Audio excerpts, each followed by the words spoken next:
Hey, what's going on, everybody? I wanted to make a quick video to go through my market report that I put out yesterday on the blog, TheSpringTeam.ca/blog, and it's all there. I'm Ara, by the way, founder of TheSpringTeam.ca.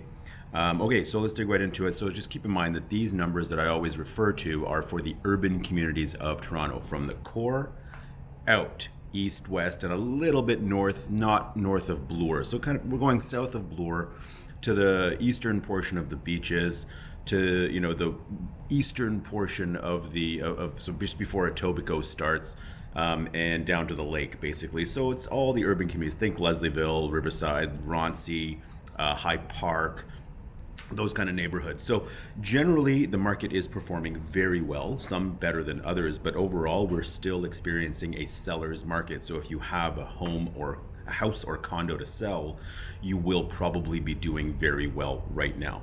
So overall, looking through the blog, and again, you can get this at TheSpringTeam.ca/blog. It's the first post on there.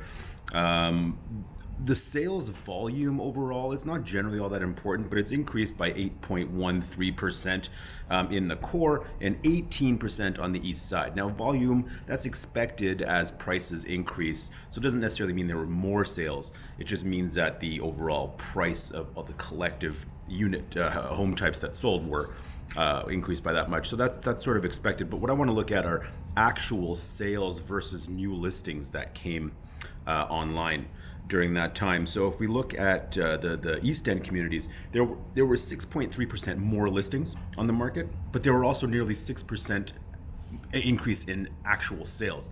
So there was plenty of demand to absorb that increase in new listing activity. But even still, even if we had an increase of, let's say 20% more new listings in the East Side, for example, we have enough buyers in the marketplace today to absorb that new inventory, because we're seeing properties with 5 to 15 offers on each one of them. So I believe there's enough buyer demand to absorb a significant increase in new listings. So moving into sort of specific home types, and you can read more on the blog. Detached homes, generally, like 2 million seems to be the new 1 million, which is a crazy thing to say.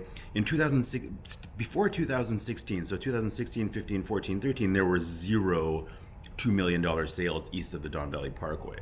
Riverside, Riverdale, those neighborhoods. In 2017, there was one. In 2018, there was 11. And then now in 2019, and the year's not even done yet, there have been 13. So if I wanted to get all dramatic about it, that's a 1,200% increase in just under 2 years. So the demand for East End luxury is through the roof. Not to say that it's not in demand in the West and Central, but it's much more in demand on the east side from what we're seeing right now. You can still get into a basic detached home for mid ones, anywhere from like 1.4 to like 1.9. But there's a lot of activity in that higher price point. Semis, on the other hand, if you have a budget under $900,000, it's going to be very difficult for you anywhere in the city. You can find a house that needs a full gut renovation for that for under 9, under 8 even sometimes. But generally, if you want a fully finished, newly renovated, modern semi-detached home, it's going to cost you at least $1.2 to $1.3 million, if not more. You're getting the more basic versions of the semi that needs maybe some cosmetic work, nothing too major, into the high 8s, into the mid 9s, under $1 million certainly.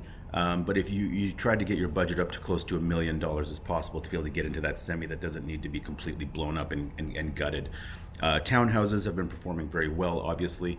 As people get priced out of semi-detached homes, they move into townhomes. Some of them have condo fees. But again, a condo fee is just a fixed maintenance cost per month. In a house, you still have maintenance fees. You just don't know what it's going to be each month. So it's a huge misconception out there that condo fees are just a complete waste of money.